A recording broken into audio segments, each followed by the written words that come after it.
बिस्मिल्लाहिर्रहमानिर्रहीम।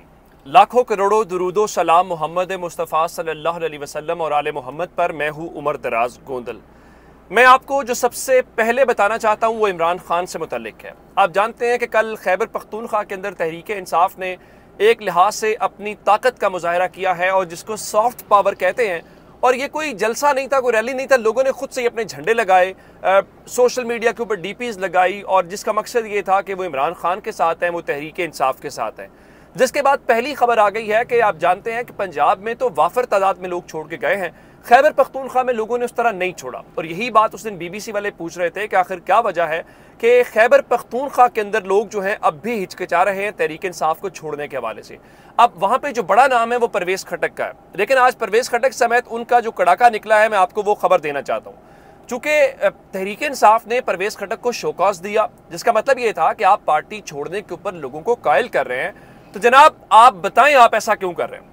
अच्छा, उसके ऊपर खबर ये आई कि परवेज़ खटक शो कॉज का जवाब नहीं देंगे, बल्कि वो अगर अपनी नई जमात जो है उसका ऐलान करेंगे। और ये इसी हफ्ते जो नया शुरू हो रहा है कल से, उसमें गालिब इम्कान था। लेकिन उससे पहले कमाल हो गया है, नौशहरा जो इलाका है परवेज़ खटक का, वहाँ पे उनको अपने ज़िले या अपने इलाके के अंदर ही अपने घर से ही धचका पहुँचा है, जिससे लगता ये है कि ये कंपनी नहीं चलेगी। वो कैसे?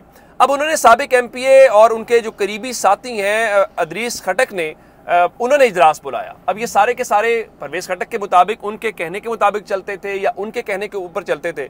अब अदरीस खटक ने जो इजलास बुलाया उसमें ये फैसला किया गया है कि वो परवेज़ खटक का साथ नहीं देंगे, बल्कि वो तहरीक इंसाफ के साथ रहेंगे। यानी जिन लोगों की बुनियाद के ऊपर परवेज़ खटक फैसला कर रहे हैं, जिस बुनियाद पे, चूंकि आप जानते हैं, देखें कोई कितना बड़ा भी रहनुमा हो, कोई वज़ीर आज़म ही क्यों ना हो, हल्के के अंदर उसके कुछ करीबी लोग होते हैं जिसकी बुनियाद के ऊपर वज़ीर आज़म भी हो तो अपने हल्के में नहीं रह सकता ना, तो अपने कोऑर्डिनेटर मुकर्रर कर देता है कि ये मेरे लोग हैं जो कैंपेन को देखते हैं, बाकी चीज़ों को देखते हैं। अब अदरीस खटक MPA भी हैं, तो अब अंदाज़ा करें कि परवेज़ खटक खुद वज़ीर आला हूँ और उनके इलाके का जो MP है, उनकी मर्जी के बगैर किसी को टिकट दिया जा सकता है? वहाँ से सवाल ही पैदा नहीं होता। अच्छा, अदरीस खटक को भी छोड़ देते हैं। दूसरी तरफ जो खलीक खटक है, उन्होंने भी परवेज़ खटक से दूरी इख्तियार कर ली है।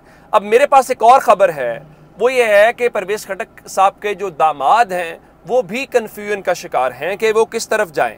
तो अगर तो उनके घर से ही लोग उनका साथ नहीं दे रहे, तो फिर उससे अंदाज़ा लगा लीजिए। इवन उनके जो बेटे हैं वो रोज़ाना की बुनियाद के ऊपर ट्विटर के ऊपर जो तस्वीरें या मीटिंग्स पोस्ट करते हैं, उससे तासुर ये उभरता है कि जैसे वो पाकिस्तान तहरीक इंसाफ के साथ हैं या तहरीक इंसाफ के साथ रहना चाहते हैं, या वो तहरीक इंसाफ को छोड़ के नहीं जा रहे। देखिए, आप कोई सर्वे करवा लीजिए, ठीक है परवेज़ खटक ग्राउंड पॉलिटिक्स के ऊपर होंगे, जोड़ तोड़ के माहिर होंगे, लेकिन खैबर पख्तूनख्वा के अंदर पॉलिटिक्स का एक ही ब्रांड है और उसका नाम तहरीक इंसाफ, और तहरीक इंसाफ का नाम इमरान खान है और इमरान खान का नाम तहरीक इंसाफ है। इन दो चीज़ों को दूर नहीं किया जा सकता। चले, हमने सुना था कि ईद के बाद इमरान खान को मौका दिया गया कि आप मुल्क से बाहर चले जाएं।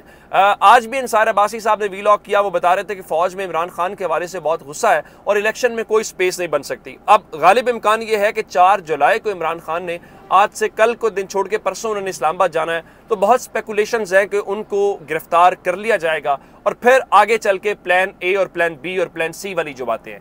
अब प्लान A क्या है? प्लान A ये है कि इलेक्शंस में चले जाया जाए। और ये कौन कह रहा है? ये वज़ीर आज़म शहबाज शरीफ के जो टास्क फोर्स के सरबराह हैं और तहरीक इंसाफ के जो मुनहरिफ रुकन हैं रमेश कुमार जो हैं, वो ये बात बता रहे हैं। और प्लान B ये है कि नो इलेक्शंस, यानी इलेक्शंस करवाए ही ना जाएं। और इलेक्शंस प्लान C क्या है, उनका अपना आ जाना, वो सब जानते हैं। अब इस सारी सूरत हाल में रमेश कुमार भी कह रहे हैं कि किसी सियासी जमात को गैर फाल कर सकते हैं, ख़त्म नहीं कर सकते, वो दोबारा उठ जाती है। प्लान ये है कि अगर इलेक्शन में जाना पड़े तो इमरान खान को जेल डाल दिया जाए, डिस्क्वालिफिकेशन करवा दी जाए, लेकिन ये कोई लॉन्ग टर्म हल नहीं है। इमरान खान एक रियलिटी है और उस रियलिटी को ख़त्म नहीं किया जा सकता। तो आप plan A, plan B, plan C जो है वो बेशक लाते रहे। अब अंदाज़ा करें कि नवाज शरीफ लंदन बैठे हुए हैं, जरदारी साहब शायद फिर दुबई जाने वाले हैं। उसकी वजह क्या है? बताया गया है कि जो पिछली मुलाकातें हुई हैं, निगरान सेटअप के ऊपर इत्तेफाक नहीं हो सका, इलेक्शन होना है नहीं होना, होना है तो कब होना है, इसके ऊपर भी इत्तेफाक नहीं हो सका। तो अब एक और मुलाकात जो है वो तय पा गई है और ये मुलाकात आइंदा हफ्ते होगी और इस मुलाकात में तय पाएगा कि बाकी चीज़ें क्या करनी है। चूँकि नवाज शरीफ साहब वहाँ पे पाकिस्तान के फ्यूचर के बताया गया फैसले कर रहे हैं और इसके अलावा बताया गया है कि वो जो उनका जैली विंग है जो वो भी नहीं मानते और अलीम खान को कहना पड़ता है जी हम अपने ज़ोर के ऊपर इलेक्शन लड़ेंगे, हम किसी के साथ किसी किस्म का अलायंस नहीं करेंगे, और वो है इस्तेकाम पाकिस्तान पार्टी। इस्तेकाम पाकिस्तान पार्टी से मुतालिक बताया गया कि उनके भी कोई नवाज शरीफ से राब्ते हुए हैं और उन राब्तों के अंदर जनाब उन्होंने पंजाब की जो पॉलिटिक्स है उसको डिस्कस किया है। अब इसके अलावा बताया गया है कि नवाज शरीफ अभी चूंकि एक हफ्ता और क़याम करेंगे, तो अब देखते हैं कि जरदारी साहब कहाँ पर जाते हैं। बड़ी दिलचस्प तबसरा किया अतर काज़मी साहब ने। वो कहते हैं देखें इस वक्त पूरे के पूरे निज़ाम का दर्द सर क्या है? दर्द सर है इमरान खान। इमरान खान की मकबूलियत, तहरीक इंसाफ, ना पार्टी ख़त्म हुई है ना इमरान खान की मकबूलियत कम हुई है। अब ये लोग लंदन दुबई बैठ के मंसूबे तो बना सकते हैं, लेकिन मसला ये है कि दुबई और लंदन से पाकिस्तान वोटर्स नहीं ला सकते।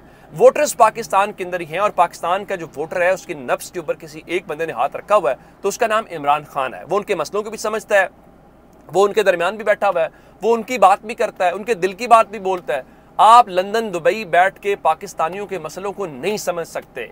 आप ये कोई 80-90 की दिहाई नहीं है जहां अखबार के जरिए चीज़ें आप कर लें। इस वक्त सूरत हाल क्या है? इस वक्त सूरत हाल ये है कि आप पाकिस्तान की सियासत करनी है तो पाकिस्तान बैठ के करनी पड़ेगी, अदरवाइज आप बाहर बैठ के इस मसले का हल नहीं निकाल सकते। अब ज़रा अंदाज़ा लगाइए, मैं आपको एक बात बताना चाहता हूँ। IMF की डील हो गई। IMF की डील के बाद हमें बताया गया कि सब अच्छा हो जाएगा, सब तब्दीलियाँ आ गई हैं।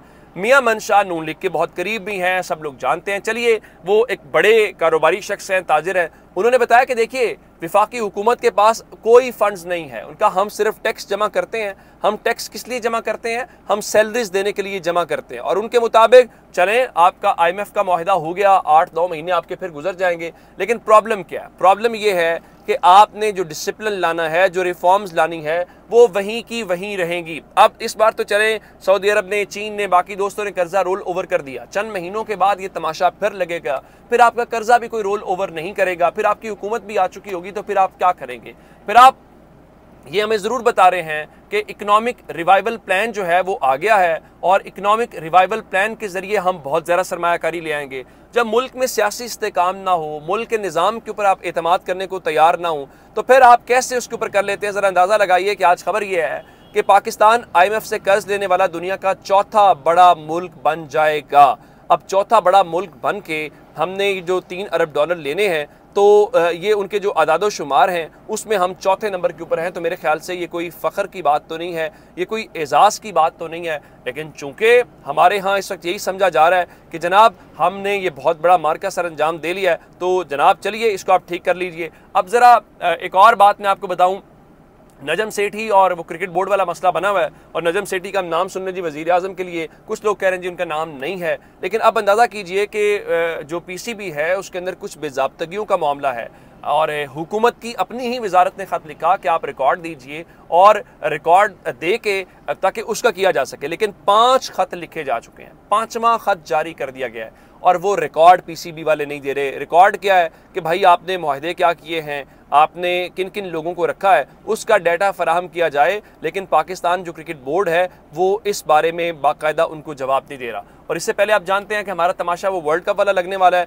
बताया गया कि पाकिस्तान की जो गवर्नमेंट को ख़त PCB ने लिख दिया है कि भाई हम जाना चाहते हैं इंडिया, ये वेन्यूज़ हैं, आप क्या एडवाइस करते हैं, क्या इजाज़त देते हैं, नहीं देते, इस बारे में बता दीजिए। फिर एक और ख़बर है कि पाकिस्तान जो है वो इंडिया वो जाना अपनी टीम सिक्योरिटी की भेजेगा ताकि वहाँ से रिव्यू करे। रात को बड़ा बेहतरीन तबसरा इमरान खान ने एक इंटरव्यू के अंदर किया कि अगर इंडिया ना भी आता तो मैं एशिया कप पाकिस्तान में ही करवाता। उनके मुताबिक हम इसमें इतने माजरत खाना रवैया क्यों रख रहे हैं? हम क्रिकेट के एक बहुत बड़ी हकीकत हैं, हमारे बगैर क्रिकेट में कोई रंग नहीं है। लेकिन जाहिर है कि जब आपके हुक्मरान इस किस्म के हों जो खुद स्टैंड किसी मामले के ऊपर भी ना ले सकते हो, तो आप समझते हैं कि वो इंडिया के सामने स्टैंड लेंगे तो सवाल ही पैदा नहीं होता। तो फिर जब इस किस्म के लोगों से वास्ता पड़ता है तो फिर यही चीज़ें होती है। अपना बहुत सारा ख्याल रखिएगा। खुदा हाफिज़।